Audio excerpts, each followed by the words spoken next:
Hello students, हम biology के अंदर पढ़ रहे थे फर्स्ट यूनिट के अंदर आवर्त बीजी पादपों में जनन। ठीक है, और इस जनन में देखिए हमने क्या क्या पढ़ लिया था।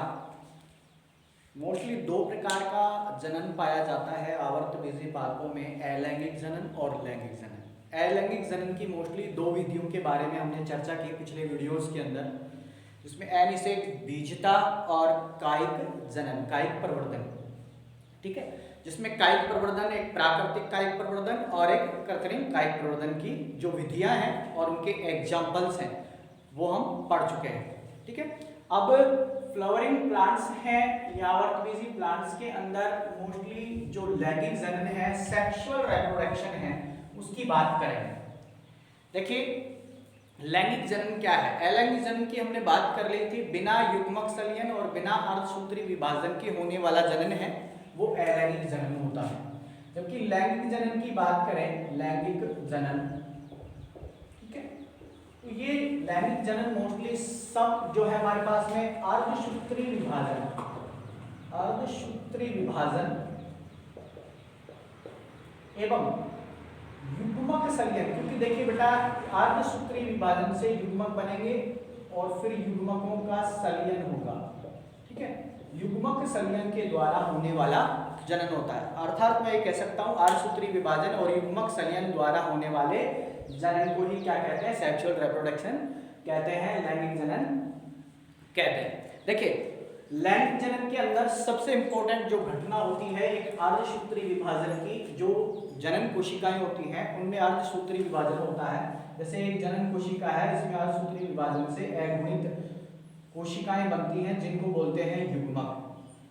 ठीक है, और ये युग्मक दो प्रकार के युग्मक बनते हैं, एक नर युग्मक बनता है और एक मादा युग्मक बनता है। जो नर युग्मक बनते हैं नर जननांगों में बनते हैं और मादा युग्मक बनते हैं वो मादा जननांगों में बनते हैं। ठीक है, तो इन युग्मकों के बनने के लिए जो है मोस्टली जीव के अंदर होना चाहिए जननांग। ठीक है, जननांग होना आवश्यक है। ठीक है, तो सबसे पहले हम बात करेंगे आवर्तबीजी पादपों में जो लैंगिक जनन है उसके अंदर जननांग का कार्य कौन करता है। ठीक है, तो लैंगिक जनन में जो जननांग है, मुख्य जननांग है, मुख्य जननांग इन पादपों का होता है पुष्प। क्या होता है, पुष्प होता है। ठीक है, पुष्प के अंदर ही नर और मादा जननांग उपस्थित होते हैं जिनके अंदर युग्मक बनते हैं। इनकी हम आगे डिस्कस करेंगे, लेकिन उससे पहले हमारे को इस पुष्प के स्ट्रक्चर के बारे में समझना जरूरी होगा। ठीक है, तो सबसे पहले हम पुष्प की संरचना समझते हैं। देखिए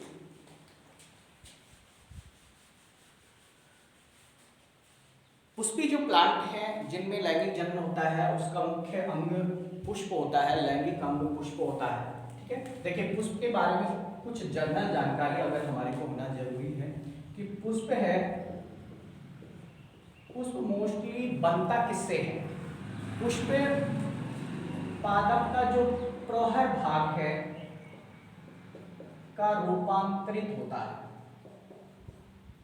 ठीक है, इसकी जो ग्रोथ होती है वो सीमित होती है, ये बात बहुत ध्यान रखना। सीमित ग्रोथ से या सीमित वृद्धि से प्रहर के रूपांतरण से बनने वाली स्ट्रक्चर होती है वो पुष्प कहलाते हैं। राइट, अब आगे हम बात करते हैं। देखिए अगर हम लैंगिकता के आधार पे बात करें, लैंगिकता के आधार पे बात करें तो लैंगिकता के आधार पर मोस्टली दो प्रकार के पुष्प होते हैं, एक बायोसेक्सुअल होते हैं और एक मोनोसेक्सुअल होते हैं। यानी एक लिंगी पुष्प और एक होते हैं द्विलिंगी पुष्प, द्विलिंगी पुष्प यानी उभयलिंगी पुष्प। इसको हम उभयलिंगी पुष्प भी कह सकते हैं, उभयलिंगी पुष्प भी कह सकते हैं। देखिए उभयलिंगी पुष्प के अंदर दोनों जननांग यानी नर जननांग और मादा जननांग एक ही पुष्प में होते हैं, जबकि एक लिंगी पुष्प होता है उसमें पुष्प के अंदर एक जननांग होगा, या तो नर जननांग होगा या उसमें मादा जननांग होगा। ठीक है, तो स्ट्रक्चर जो हम देखने वाले हैं वो हम देखने वाले हैं जो बाइसेक्सुअल जो फ्लावर है यानी कि द्विलिंगी पुष्प है, उभयलिंगी पुष्प है, उसकी संरचना हम देखते हैं। देखिए पुष्प का जो भाग शाखा से जुड़ा हुआ होता है, डंठल जैसी स्ट्रक्चर होती है, उसको बोलते हैं पुष्पवृंत। पुष्पवृंत बोलते हैं।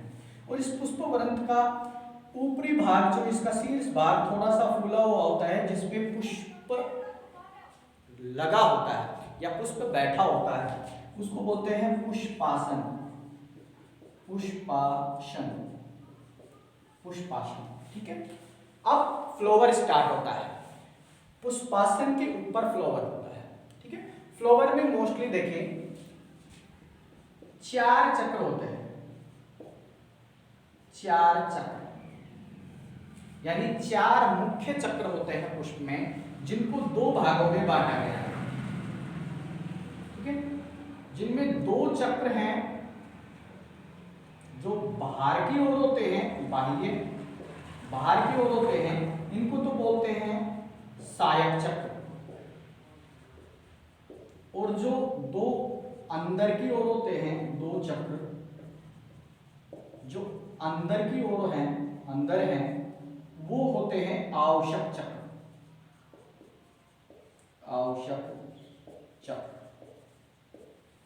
एक सेकंड मैं इंक डाल लेता हूं।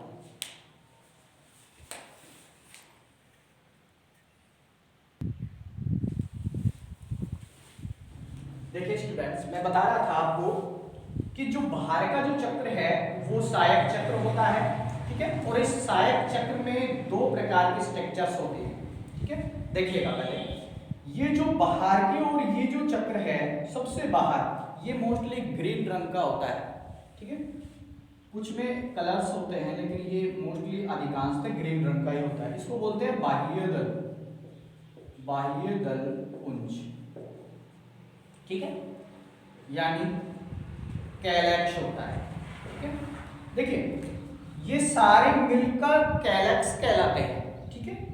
अगर हम इसके एक भाग की बात करें, एक सदस्य की बात करें, जैसे ये एक सदस्य है, ठीक है, तो इसके एक सदस्य को, इसके प्रत्येक सदस्य को हम कहते हैं, जो प्रत्येक सदस्य है इसका एक, उसको हम कहते हैं सेपल, ठीक है। इसको हम सेपल्स के नाम से जानते हैं, इसके प्रत्येक सदस्य को सेपल्स के नाम से जानते हैं, ठीक है। यानी कि सहायक चक्र में एक सबसे बाहर, बिल्कुल सबसे बाहर होगा, उसको कहेंगे बाह्य दल पुंज, ठीक है, यानी कैलेक्स। कैलेक्स, इसके प्रत्येक सदस्य को क्या कहते हैं? सेपल। कई बार क्वेश्चंस ऐसे निकल के आ जाते हैं, इसके एक सदस्य को सेपल के नाम से जाने, ठीक है। इससे जस्ट नीचे की ओर यानी अंदर की ओर हम बात करें तो जो कलरफुल भाग होते हैं, रंगीन पंखुड़ियां होती हैं पुष्प के अंदर, वो भाग कहलाता है इसका दलपुंज। क्या कहलाता है? दलपुंज, ठीक है। इसको हम कोरोला कहते हैं, ठीक है, कोरोला कहते हैं, ठीक है, यानी कि दलपुंज,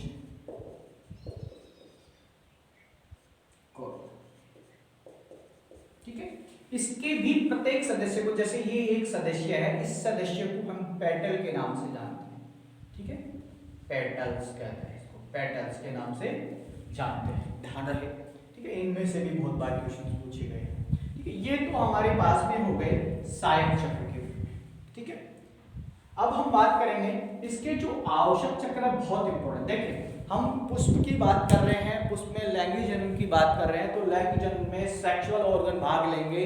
सेक्सुअल ऑर्गन कौन कौन से हैं? एक नर जननांग और एक मादा जननांग होते हैं। तो ये बहुत ही आवश्यक हैं, क्योंकि लैंगिक जन्म के लिए ये दोनों अंग होना जरूरी है, दोनों चक्र होना आवश्यक है, इसीलिए इनको बोलते हैं आवश्यक चक्र। देखिए कौन कौन से 2 चक्र होते हैं, ये जस्ट इसके नीचे हमारे पास में होते हैं। ये तंतु में ये स्ट्रक्चर्स जो आपको दिख रही हैं, इनको बोलते हैं नर जननांग, नर जननांग, इनको हम उमंग भी कहते हैं, ठीक है, एंड्रोसियम,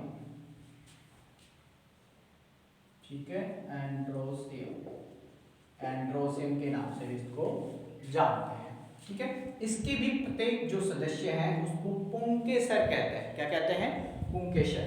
और इसके मोस्टली 3 भाग होते हैं। जो ये सबसे ऊपर जो ये फूला हुआ भाग है ये जनन संभाग होता है और इसको बोलते हैं परागकोश। ठीक है, एंथर के नाम से जानते हैं परागकोश, या इसको परागधानी भी कहते हैं। और जो ये तंतुनुमा भाग है, ठीक है, ये जो तंतुनुमा भाग आ रहा है इस भाग को कहते हैं पूतंतु। ठीक है, फिलामेंट्स कहते हैं इसको, फिलामेंट। ये फिलामेंट होता है। और जहां पर ये दोनों यानी कि परागकोश, ये परागकोश और ये तंतु जहां जुड़ते हैं इस भाग को कनेक्टिव भाग कहते हैं या योजी कहते हैं। ठीक है,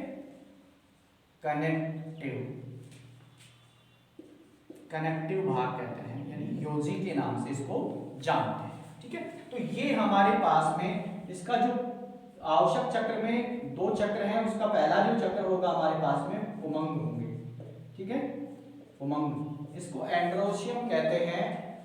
नर जननांग होते हैं, इनमें मोस्टली नर युग्मक बनते हैं, नर युग्मकों का निर्माण होता है, इसमें नर युग्मक बनते हैं परागकोशों में। ठीक है, अब लास्ट और सब जो है हम बात करें, देखिए इनकी संख्या की बात कर लें। नर जननांगों की संख्या अलग अलग पुष्पों में, अलग अलग जो जाति के पुष्प हैं उनमें अलग अलग संख्या इनकी होती है। ठीक है, अब सबसे आंतरिक जो चक्र है उसकी बात कर लें तो ये जो भाग है हमारे पास में सबसे केंद्र के अंदर ये कहलाता है जायांग। ठीक है, गायनोसियम। ठीक है, इसको गायनोसियम कहते हैं, गायनोसियम। ठीक है, ये मादा जननांग है, इसमें मादा युग्मक बनते हैं। ठीक है, अब इसका जो शीर्ष भाग है इसको भी हम 3 भागों में बांट रखे हैं। जैसे पुमंग को 3 भागों में बांट रखे हैं, परागकोश, पूतंतु, योजी। इसी प्रकार से हम जायांग को भी 3 भागों में बांटते हैं। जो सबसे ऊपर ये कीपाकार भाग है, इसका शीर्ष भाग है, ये कहलाता है वर्तिकाग्र। ठीक है, वर्तिकाग्र, स्टिग्मा कहते हैं इसको, स्टिग्मा कहते हैं, स्टिग्मा। ठीक है, इसको स्टिग्मा के नाम से जानते हैं।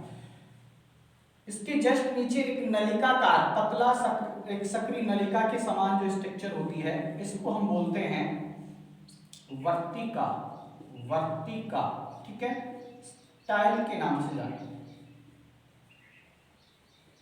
स्टाइल।